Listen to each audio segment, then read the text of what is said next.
Right. So thanks everybody for joining us for our event on Middle East human rights in the Middle East, and this is the first time we're broadcasting one of these events on YouTube. Hope it all goes well. Let us know in the comments if it does or if it doesn't, or in the live chat, which we'll also be monitoring. Our speaker tonight is Elan Journo. He is the author of What Justice Demands, which I consider the best book on the topic of Israel and how America should approach the conflict between Israel and the Palestinians and the wider Arab world. Now, we actually scheduled this event a couple of weeks ago, and a couple of interesting things happened with Israel since then. So Elan will make some opening remarks, and then I have some questions, and we will open it up to questions from the Zoom audience. And if there are any good questions on YouTube, we might take those as well. So without further ado, Elan Journo. Well, thank you for having me, Razi, and it's good to see you all. Thanks for coming and your interest in the subject. I'll just say a few brief things to set up our discussion, and I hope to make it really interactive with questions. I think that it's really a good way to engage on the topic to see what kind of things you're interested in. So when I think about the Middle East, and specifically Israel and the Palestinians and the issue of individual rights in the region, I think it's useful to put a few things on the table as sort of how to frame the issue. So many people, their exposure to the topic is sort of the conventional framing of it, which is that, you know, there's two groups of people in that part of the world. There's the Jews and the Palestinians in that small piece of land, and they're fighting over one piece of land, and it's one group makes claims to it, and another group makes claims. How are you ever going to figure this out? It's very complicated. And it's all in terms of collectives and groups.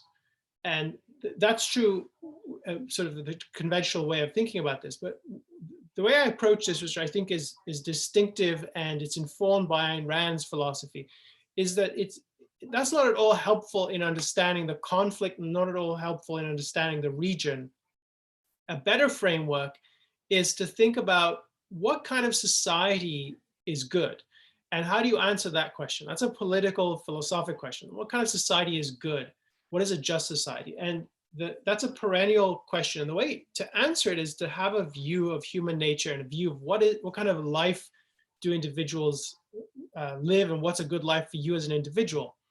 So the way to think about this, the entry point into the question isn't, do the Jews have a right to the West Bank, or do the Palestinians have those are questions that are very derivative from the fundamental question. The place to start really is to ask, what kind of society is best for the individual, which is the smallest minority, to paraphrase Ayn Rand. And in that sense, you need to know, what are the moral principles that should shape a proper society? And the answer is, for some of you might be familiar with this, it's you need a society that protects the individual's freedom, fundamentally his freedom to think and to act on that thinking. And that's irrespective of whatever race or nationality or collective or ethnicity that individual associates themselves with or is seen as belonging to. So whether you're a Jew or a Christian or a Muslim or a Baha'i or an atheist, which they're among the most persecuted minority in the Middle East. So for me, the starting point to think about the Middle East, and specifically the Israeli-Palestinian conflict, is to have this as a sort of the guiding direction. What kind of society is good? It's one that protects individual freedom. And in today's world, very few societies fully protect that, fully live up to that principle. But how close you come to living up to that principle is an important measure. And I think it's the objective measure of that we should bring to bear on this in this context. And so it's the same principles that you apply in judging how Israel governs its territory. It's the same principle that you would apply in evaluating the claims of the Palestinian movement, which professes to have as its goal the creation of a new Palestinian state. It's the same principle that you would apply to any country in that region that is already established, and evaluate it by that standard. How well does Egypt live up to this? How well does Saudi Arabia or Iran or Lebanon or Jordan, wherever you go in the region, anywhere in the world, that is the standard, because that philosophically is the principle that should guide us in thinking about politics. So that's a very different framework for thinking about this. It's what kind of world, sort of starting with the individual as the unit of value here, not collectives, not groups, not their ancient claims to any piece of land or their more recent claims to pieces of land. And the other element of this frame that I think is really important is that it's secular. It's not about any particular religion or any kind of sort of ethnic claims or sort of rooted in culture and sort of vague ideas about what those things are. This is a view that is reached by observing what human beings need anywhere at any time to live and flourish and prosper. In that sense, I think it's an objective standard that one has to bring to bear on the region. So those are two really important things. One, you need a standard that applies to everyone, not a double standard, which is commonly what happens. And it's an individualist standard, and it's one that's rooted in the facts about human life and what it takes for us as individuals to succeed and achieve the values that are necessary for us to live. So, I mean, the topic today, I think, how did you put it, Razi? It was human rights in the Middle East. I think that's how you described it. And one of the points that is important for anyone looking at this region is what you might start with, is what you might hear about is, well, Israel has a very bad reputation on this score. If you look at various reports, and there's a whole movement that is geared to exposing Israel's alleged violations of rights. This is the boycott, divestment, and sanctions movement. It's very active in the United States, in the UK. It goes by the acronym BDS. And if you listen to that, it's relentless in its claims about how Israel is violating rights. They call it an apartheid state, which is a reference to the white supremacist regime in South Africa many years ago. And so the conventional view is Israel stands out as a really, really bad protector of individual rights or rights, human rights, and so on. So that's one of the things that you will hear. And what you won't hear is anything comparably critical of other regimes in the region.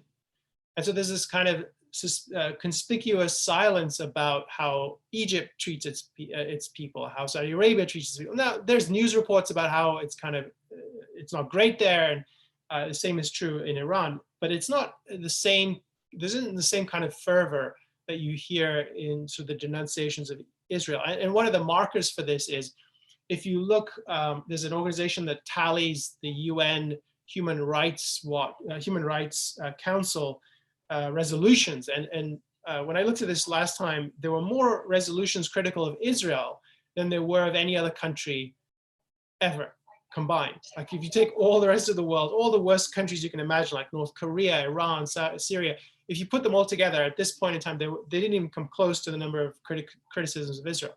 So that's sort of the conventional take on this issue. And it's even people who are undecided are very swayed by this, because this is, the UN is seen as a reputable organization. It brings out these reports. It's an international consensus.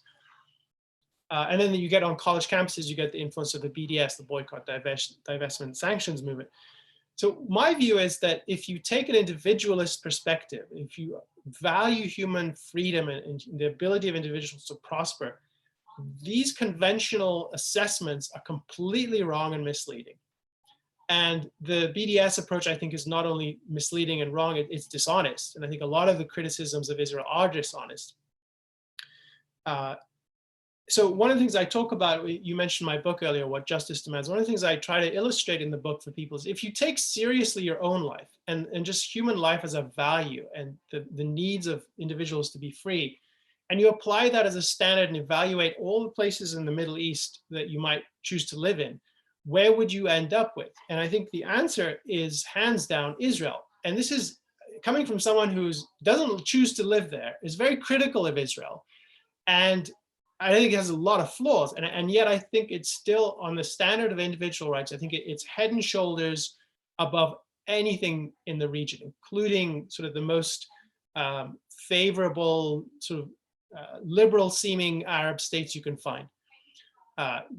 you know, take individual intellectual freedom or free speech, criticism of the government, criticism of the religion, those are not permissible. Those can land you not only in jail, but even death penalty in places, including the Palestinian territories, in places like Jordan, in Saudi Arabia. This is a forbidden subject.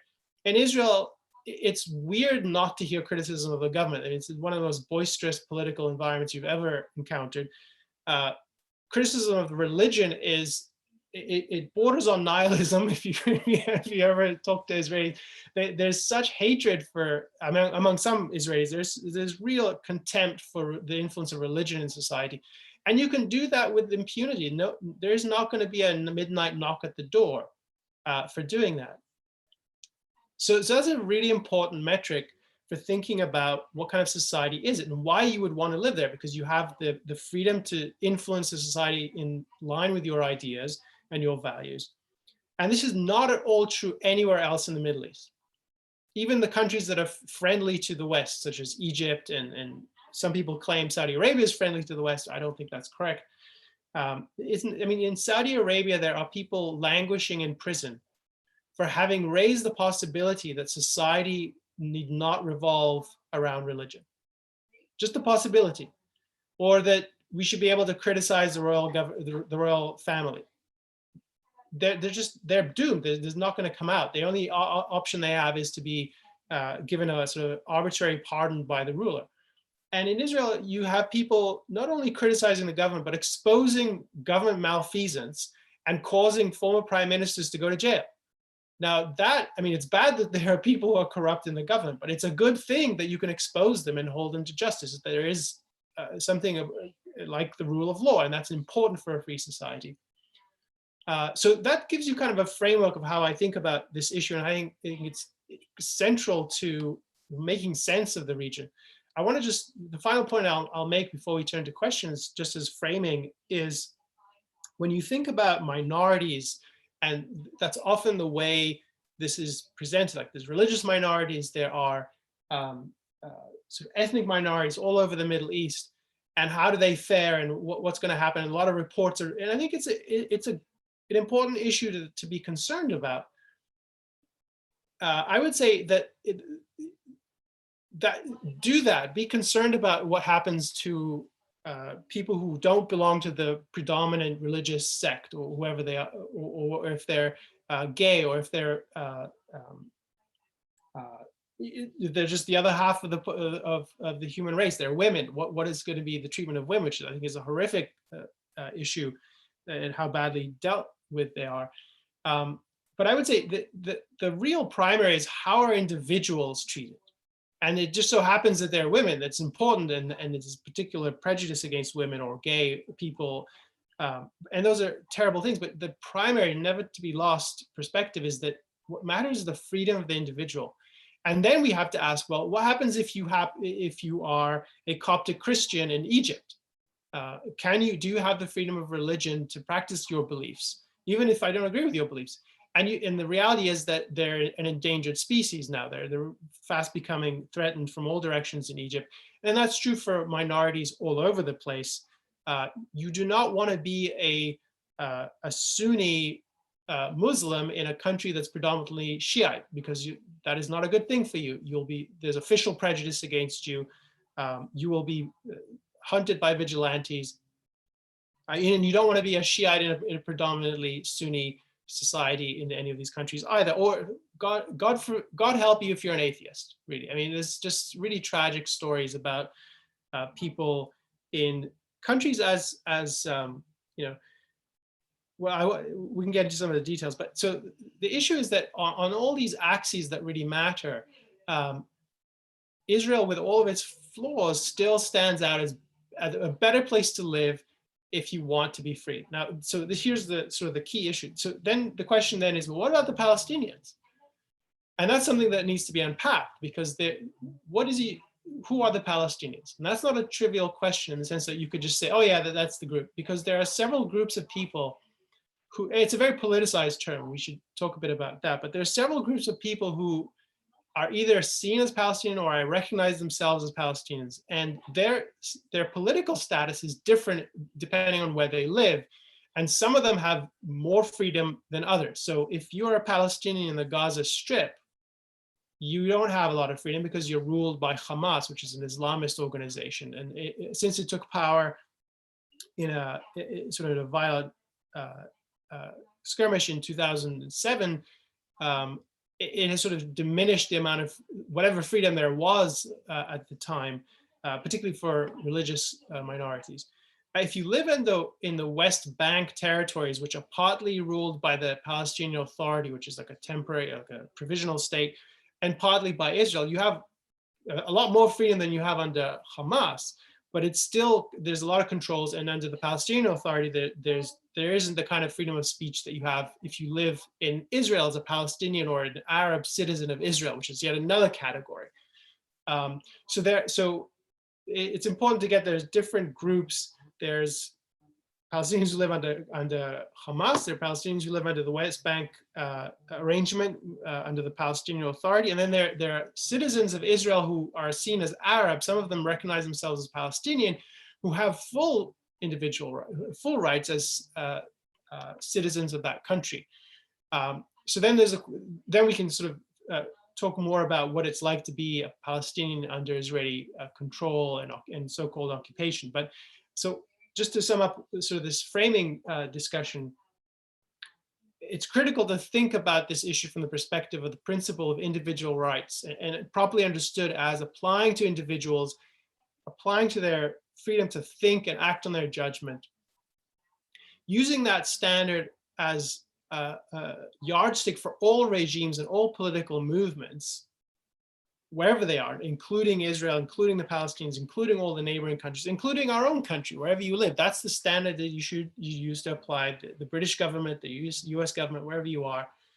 And then when you look at the protection of individual freedom around the region, I think Israel stands out for having sort of the most freedom, including for many of its, including for the Palestinians under its control, and definitely for the Arab citizens of Israel who have full civil rights. So that gives you kind of an overview perspective of how I come at this issue. And this is in contrast to the sort of collectivist view that we the Jews have this claim over the land, or we the Palestinians have this claim to the land, which I don't think are really helpful as ways to conceptualize the issue. So why don't I pause here, and I see that I've got at least one hand up, and we can start taking questions, and that'll help us to unpack some of these issues. Yeah, so before we go to Nikos, I have a question. So last week, President Trump announced this peace deal between Israel and the United Arab Emirates. Now, I'm going to try to hold back on my full views on this. If people want to see them, they can find them on last Friday's episode of the Daily Objective. And I will actually say, I spoke earlier today to our mutual friend Leopold, who lives in Dubai, and I guess now that we have peace, now that the politicians have said it's okay, I can be friends with him. But he pointed out that the UAE is definitely better than most Arab countries in many ways. But the fact is, it does still have on the books the death penalty for homosexuality. It has no free speech. It has it might be better than its neighbors, but on the point of individual rights, it's not better than Israel. But this deal, much of the criticism about it wasn't that Israel is giving legitimacy to the UAE by signing this deal. It's the other way around. It's like the UAE is saying, now we're okay with this oppressive regime. So yeah, what do you think of, first of all, of this deal and of how it's been received? So I'm pretty favorable to it from this perspective, which is so there are two other countries that people might have heard about in the past who reached peace agreements with Israel, formal agreements, not just, we're going to stop fighting and pretend we don't exist. So the first was Egypt, I think it was 1977, and then it was Jordan in the 1990s. And those were important milestones.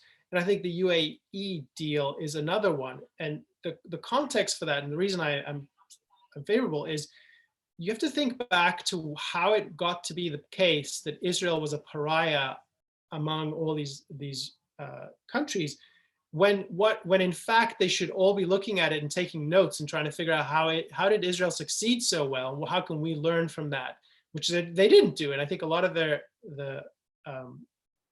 and it's a shame that they haven't. So there's a whole history of conflicts which are relevant. So the major one that sort of led to the official ostracizing of Israel by all these regimes. They said no to negotiations, no to recognition, and no to talks. And this is a famous thing that happened after 1967, where 1967 was a war in which Israel felt it was facing existential threat, and I think that was true. And it came out of that the victor of the conflict. And this was a huge humiliation for many of the countries that were sort of ready for Israel to be liquidated. And so you get from 67 through 77 and then 90s and then today, so this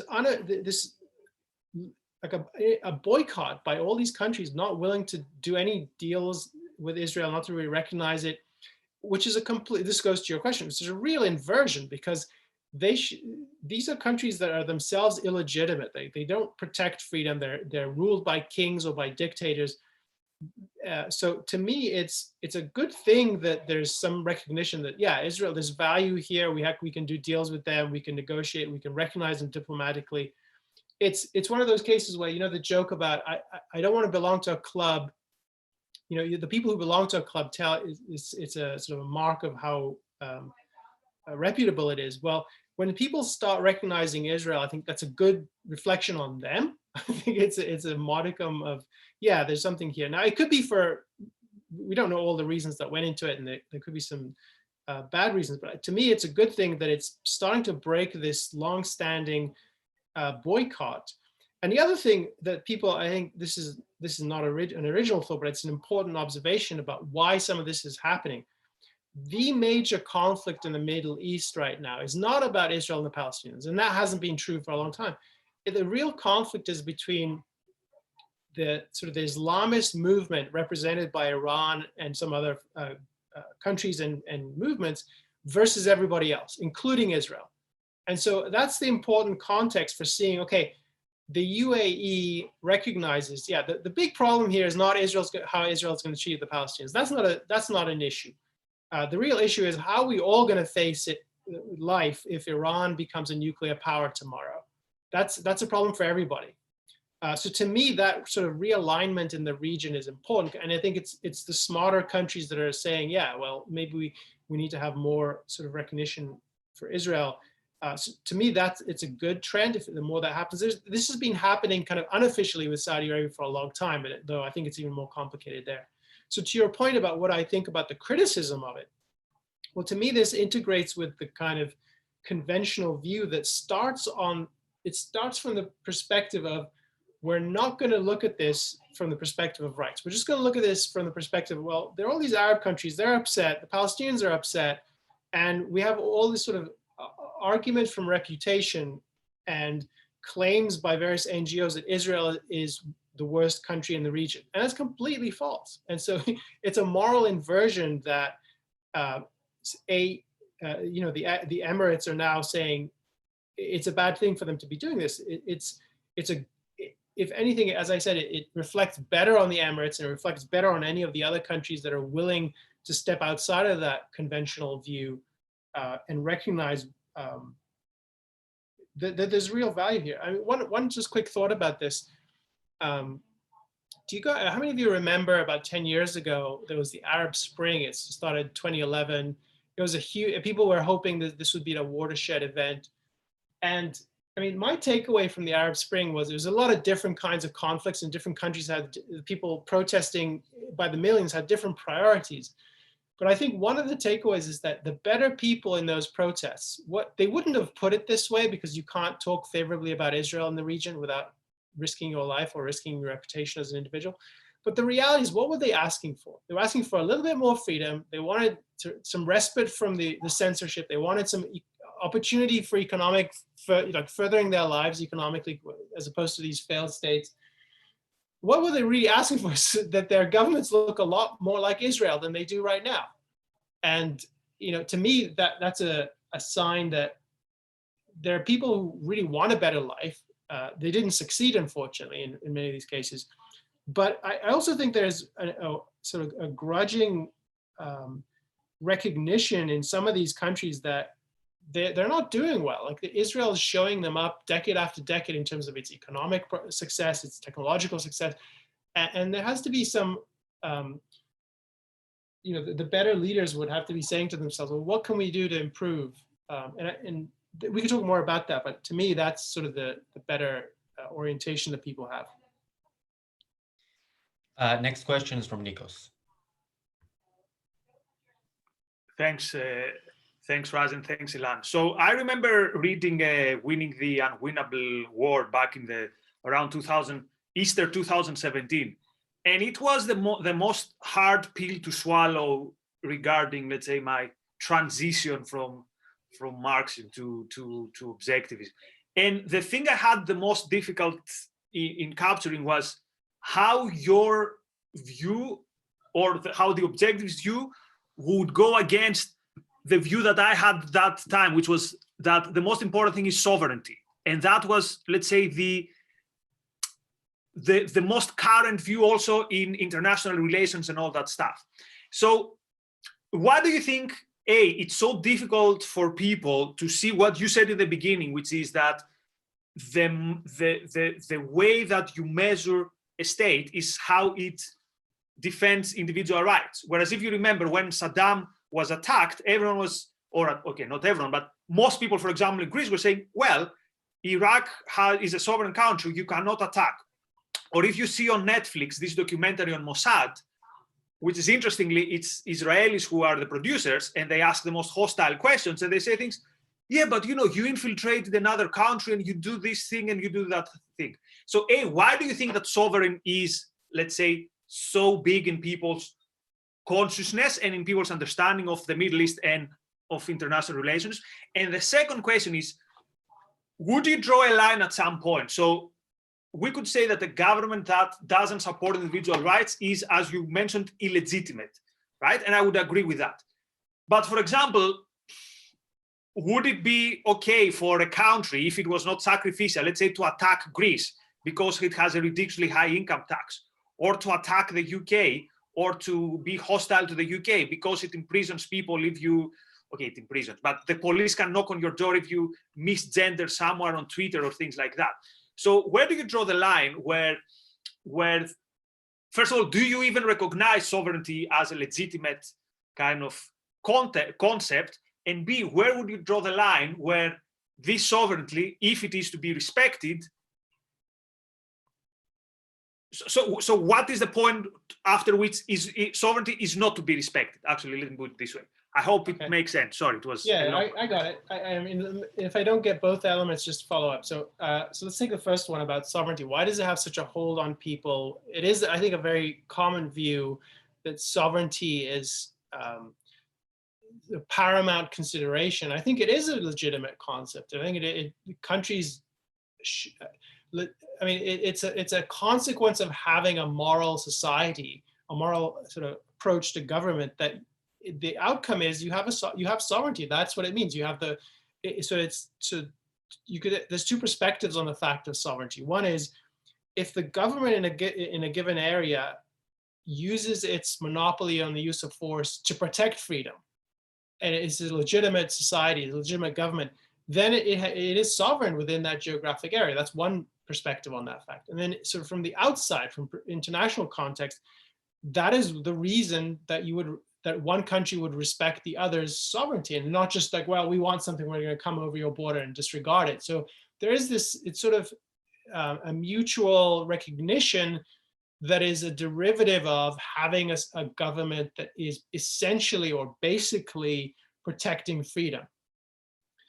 So why is it such a hold on people? Well, I think the concept of sovereignty is like a lot of these concepts that are philosophically underpinned, which is it's highly dependent on what you think society should look like and your philosophic political views. My understanding is that there's a kind of a long tradition in international relations and political science where sovereignty is kind of informed. Let's put it this way.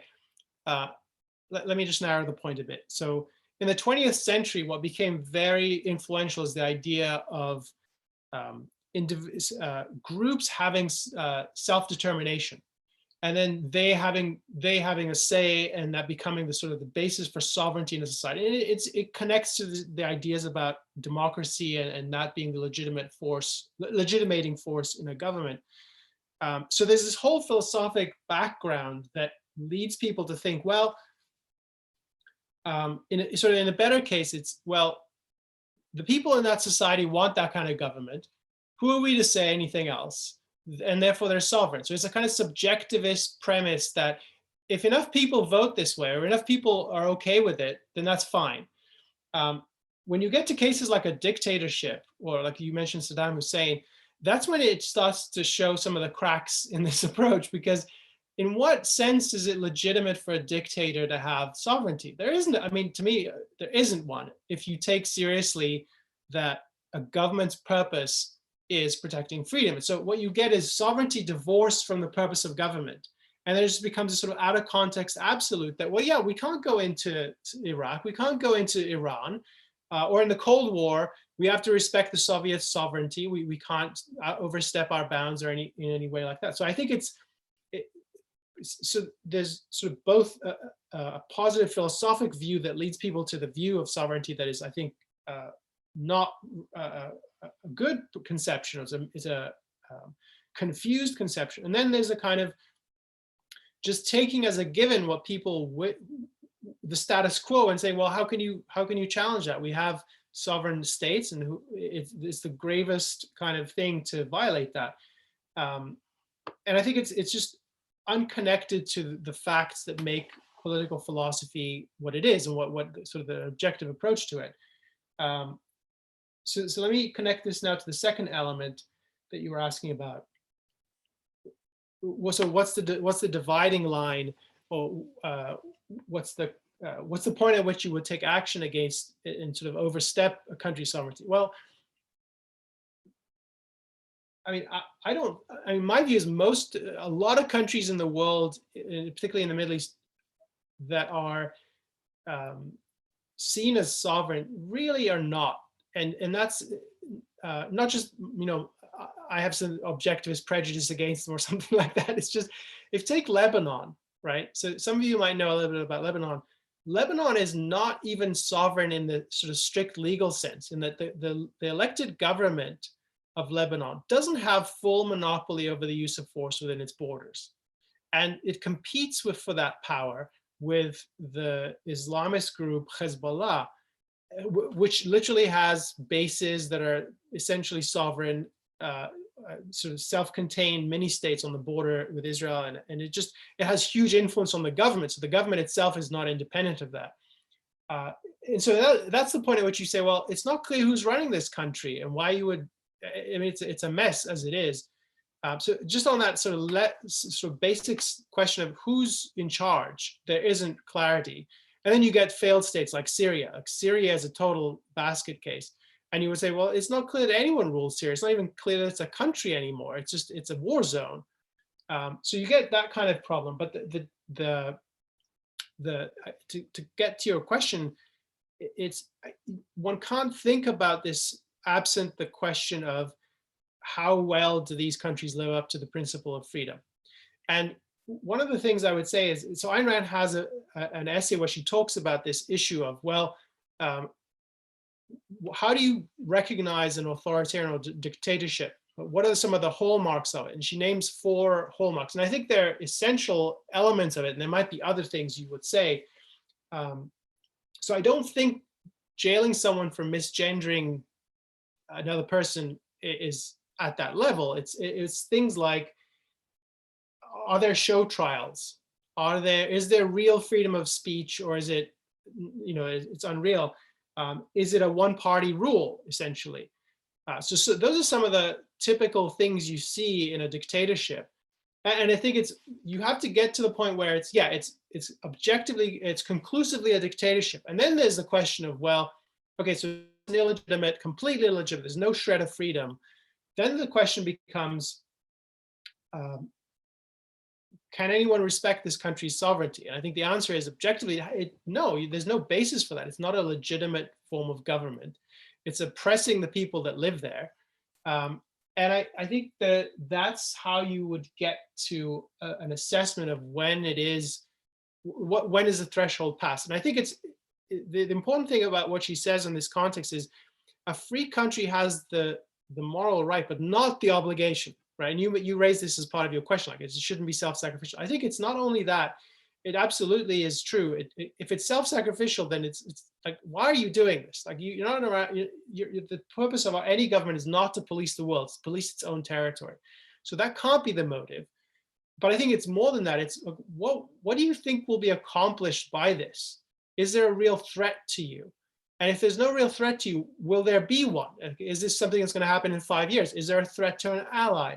And so there's a whole bunch of questions that would, and meaning not just will some of these ideas spill over, but literally a threat to the stability of a neighboring government that's friendly to you. And what would it look like to help them do that in a non-sacrificial way? So I think there's a cluster of questions that one has to assess. Like, what is the goal here? What would be accomplished by doing this? But the principle that I think is animating this is the way your question began is, are there countries that you would say don't have sovereignty, like should not be given that moral recognition? I think yes, a lot of them. I think most of the UN is that. Most of the countries in the UN are neither legitimate countries, nor not most, but a lot of them don't belong there, and certainly don't deserve. And I think that part of the tragedy, if I can just expand on this a little bit, part of the tragedy of how international relations unfolds today is that kind of perspective that we are evaluating them is missing. There's a very strong divide, a kind of fact-value divide in how people think about international relations. And their view is something like what you said, well, every country has sovereignty. Who are we to judge this? It's a question of value. What we're really interested in are interests in outside the context of any values. And that's how you get an organization like the UN, which is a mixture of legitimate countries and illegitimate countries, and I think it's to the ill effect of everybody. So there's a kind of vacuum, a moral vacuum in international relations where you end up. Yeah, go ahead. You want to follow up? Oh no, sorry. Okay. Sorry, this was a sign to Razi that I have a follow-up, but sorry, continue. Okay, no problem. Yeah, why don't we do that? I feel like I'm talking a lot. So if you want to follow up on the aspects that interest you, or if other questions. Before you follow up, let me just say, if anybody does have a question or a comment, then you should probably raise your hand now. We have less than 20 minutes left. So now would be the time to let us know that you have something to say. Go ahead, Nikos. So more like a suggestion. So looks to me that political theory is, let's say, an area where objectivism could, there's like a gap there, specifically on the definition of the dictatorship. Because I had this discussion also some days ago with another objectivist intellectual, and two things could be happening. Either there should be a specific definition that after this point it is a dictatorship, in which way it's an area that would be war, or I'm misunderstanding it. And this would be like, let's put it like rationalism. You have a definition and you kind of check the boxes, oh, that's a dictatorship, that's not. So which of the two do you think it is? Do you think that, because again, I'm not convinced, for example, that a country that taxes itself at its people at 80%, or that doesn't allow them to do specific jobs, and yeah, maybe you have freedom of speech, but let's say the constitution says you do not have the right, for example, to have private universities like in Greece. I'm not saying that Greece is not a sovereign country and that someone should attack Greece. I'm not claiming this.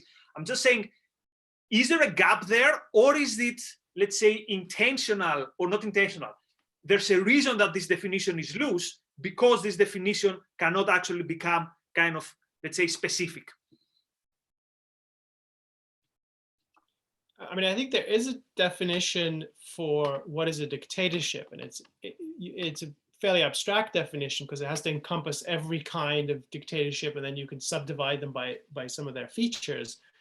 And I think that there's a kind of philosophic perspective on what is a dictatorship that political philosophy would give you.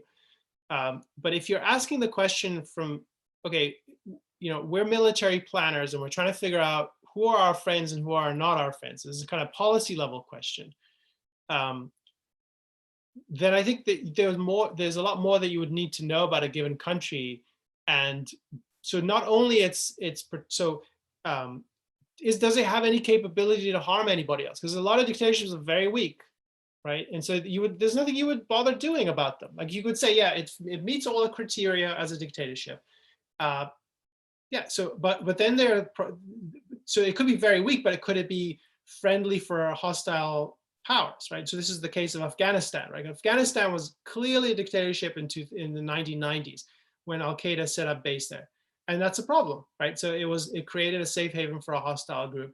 So there's a lot more that you would need to know to assess the sort of a given country and its level of threat to you. And I think it's relevant that you could have a situation where there are a lot of dictatorships around you, but none of them are threatening in the sense that they have the capability, they have the potential to do that. And you have to be sensitive to that kind of thing. But as I said earlier, I just want to make just one point that may be redundant, but I think it's important just because I think it's coming in your question. Just because a country is a dictatorship doesn't follow that the first or second or fifth thing that we do is consider whether to topple them. I think the first thing you would do is how can we minimize their influence? Are there better people we could support? Are there better ideas that could be influencing the people in that country? There are many more steps you would take to improve the conditions short of taking up military. Because like you think about the Cold War, there were some good things done to support better people and to give them better ideas. And I mean, even moral inspiration, I think, would be a huge thing. And eventually you could have the people in that country do the work themselves, which would be preferable to having to do it from outside. But I'm not sure I fully answered your question because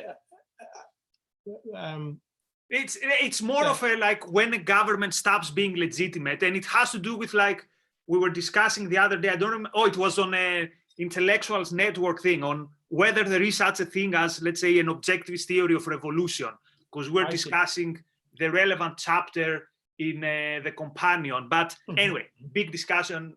I'll leave it for some other one. But thanks a lot. That was a good answer. Thank you. I mean, let me say one quick thing on that. So, I mean, I think there are probably leaving aside the sort of philosophic perspective on this issue of what does it mean to be a dictatorship, when does a country no longer have sovereignty?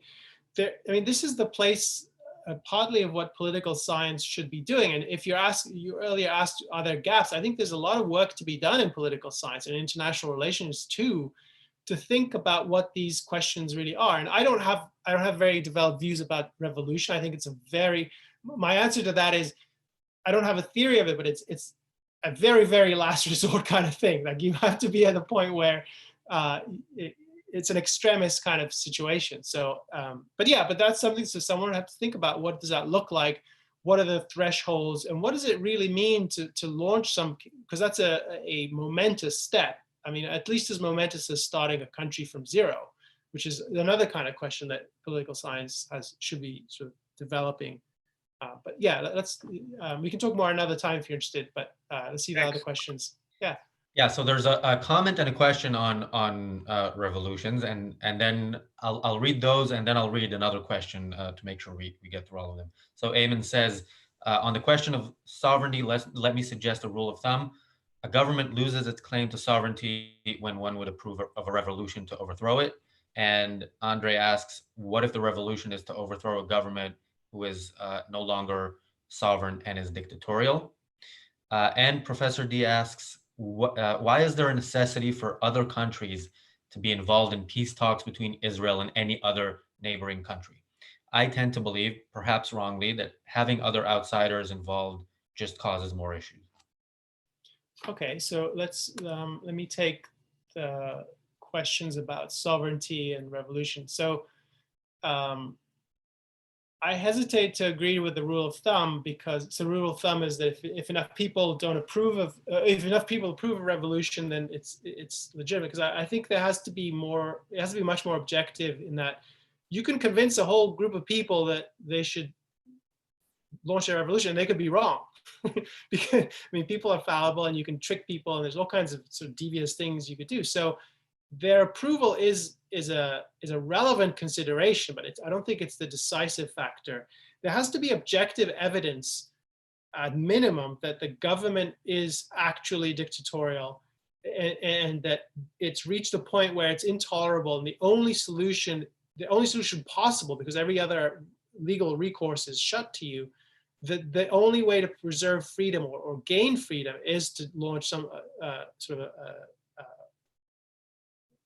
a remedy of last resort sort of revolution. So one has to take seriously that there has to be good evidence, just as in a court of law, there has to be good evidence. It's not just, well, we got a jury to agree to it. It's they agree to it because we presented them good evidence. And then on the other element, what if the revolution is to overthrow a government who's no longer? Yeah, I think the issue is revolution or seceding or revolution, those kinds of steps, which are very significant and fraught with danger and risk, they're only appropriate if what you're trying to do is move from a state of no freedom to a state of greater freedom or full freedom. And there's a lot of people who think that revolutions are fine if people want them, or if it's a noble cause or something like that. Those are not sufficiently clear. Those are not good standards. And enormous amounts of bloodshed and millions of lives have been destroyed by revolutions that were motivated by the wrong ideas, irrational ideas, and or a lack of any kind of intellectual direction, which is no less bad. So I think it's crucial that there be a positive vision for that kind of step, and a positive vision of what is being accomplished by this by these actions. Let me go to the question about third parties and negotiations with Israel. So is there a necessity for other countries to be involved in peace talks between Israel and other neighbors? I don't think there is a necessity, but it's sort of a consequence of past practice and the fact that Israel had no diplomatic relations with a lot of countries. So it wasn't sort of officially able to speak to some countries. So they needed intermediaries, which is not an unusual practice in diplomacy. The role of the US as a third party is really interesting. There's a lot to say about that. It's not entirely, I mean, it's seen as a positive by some and as a detriment to others. And I think it's on the whole, it's been not too good. So the US is sort of the middle party in this, because it's exerted a pressure in pushing Israel in various directions that were leading Israel to appease its enemies, as opposed to steps that would be, or deals that would actually be legitimately defensible on the standards of freedom and protecting individual rights in the parties involved. So I don't think there's a necessity to it. There's some historical reasons there are third parties. They're not necessarily bad, but America's role has been very mixed, and I think on balance negative for the outcome here. So Yair asks, what should Israel do to stop the fire balloons from the Gaza Strip? Let me generalize the question of what should Israel do about Gaza. And my view is that they had many opportunities in the past to remove the Hamas regime. And I think that's the fundamental that needs to be addressed. And short of that, they're just going to find other things. So you get rid of the balloons, they'll come up with drones, or they'll come up with kites. I don't know. I mean, this is itself, they started with suicide bombings. Then they got to, they tried to tunnel, and then they started balloons. And then, so this progression of what are the holes we can create here? So long as there's the will to fight, they'll find other things to do. So my view is you need to address the problem at its root. If you want sort of at a policy level, what would you do with the balloons? I mean, I'm sure there's a lot of innovative thought that among Israeli military people about how to do this. I'm not the expert on that. I can think of some things that would seem sensible. Like you could have an equivalent of Iron Dome, which is against missiles, but you could have it for balloons and kites and things like that, or drones or something like that. You could, I mean, there's all sorts of things you could do, but I think it's essential to get at the basic problem, because once you get rid of the balloons, what's going to happen next? Well, it's the ingenuity of the sort of murderous impulse that you will see some other sort of dastardly innovation, which is not a good thing. Yeah, I was going to jokingly suggest that why not come up with an Iron Dome for balloons, but yeah, I agree. This is not sort of a long-term strategy. So, because I don't see any other questions, I will ask a last question, which is very specific to Israel's current situation. So I was watching this documentary, this PBS documentary from a few years ago, but I recently watched it, called Netanyahu at War. And I don't know if they meant to present him as well as I thought they did, but he looked at like this guy who, stood up to Obama throughout the Obama years. Now, I think that with Trump, for as many negative things as I have to say about him, Trump presents an opportunity for Israel. First of all, do you agree with that? And if so, do you think Israel has taken advantage of that opportunity? Just say a bit more about what you mean. I mean, if Israel was to go on the offensive, for example, against Hamas, I think there would be less pressure not to do so from Trump. I also think this, the Trump peace plan, the part of it that Israel was going to go for, which is the annexation, would have been probably a good idea. And actually, I was going to ask you about this, because this kind of ties into Nikos's question on sovereignty. And do you think that would have been a right move by Israel? I know I threw a bunch of questions at you, and we have like 3 minutes left, but Sure. take whatever you want. I think Trump has done. I'm not a fan of Trump, but I think some of his sort of very concrete things that he did, like moving the embassy to Jerusalem, which I think was overdue, should have been done years ago. I think that was a good move, and I think in some ways that he's won Israeli sort of backing, and they're probably going to name a square or a street after him if they haven't already done that. My concern is that he does these things and they're not driven by any kind of strategy or even any kind of sort of committed view of what should happen. The peace plan was interesting, that it was sort of as favorable to Israel as you could imagine within the context of a peace plan that leads to sort of some sort of benefits to the Palestinians. And on the question of would there be more opportunity for Israel to act now under Trump? Possibly, yeah. But I mean, people thought that under George W. Bush, who was reputed to be really supportive, and his administration was very vocal in opposing it. So I don't know how it would play out. There's so many things going on right now that would keep Trump busy. So I could see that just kind of avoiding the flying under the radar.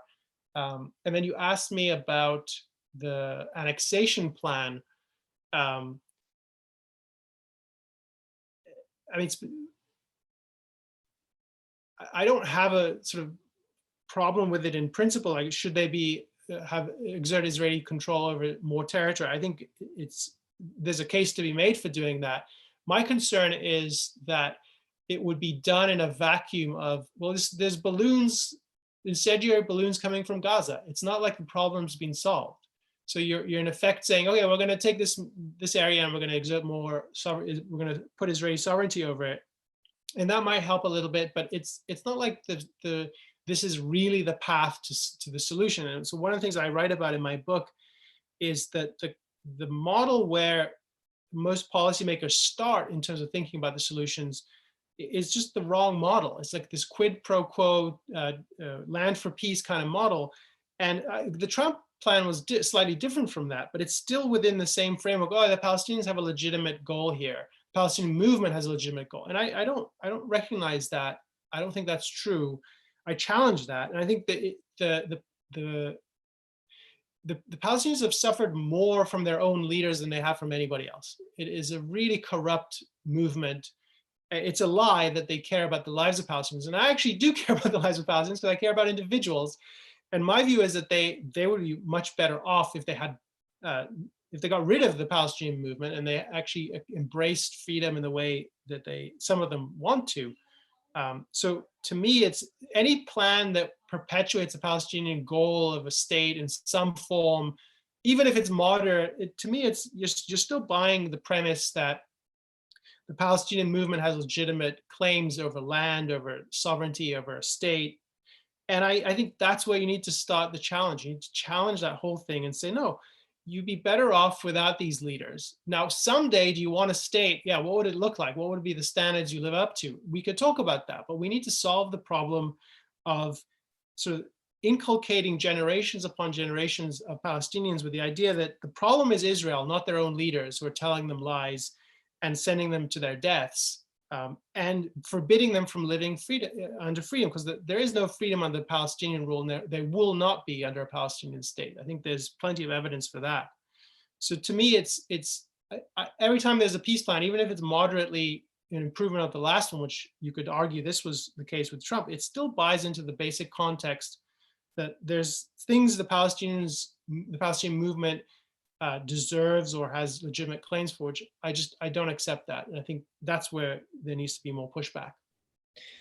So you mentioned Israeli support for Trump, and Vegard says there is a roundabout named Donald Trump Square somewhere in Jerusalem or in Petah Tikva. And actually, there's more than that. There's a planned village in the Golan Heights called Trump Heights. So yeah, I think if Israelis were voting in the U.S. election, Trump would win by a much larger margin than in any state in the U.S. Although I think Israelis have more of an excuse to support Trump than anybody in the U.S. Thanks again, Elan, and everybody here. If you enjoyed this event, you will love this book and you will get a lot out of reading it. Even those of us who think we have nothing new to learn about the topic and that our opinions can change. My opinions actually on a couple of things changed after reading this book. And if you want to share this event with anybody, it will be on it already is on our YouTube channel and it will stay there. So the YouTube channel is on the Zoom chat, and we have lots of other great stuff there. So thank you everybody for joining us. I'm going to stop the YouTube stream now.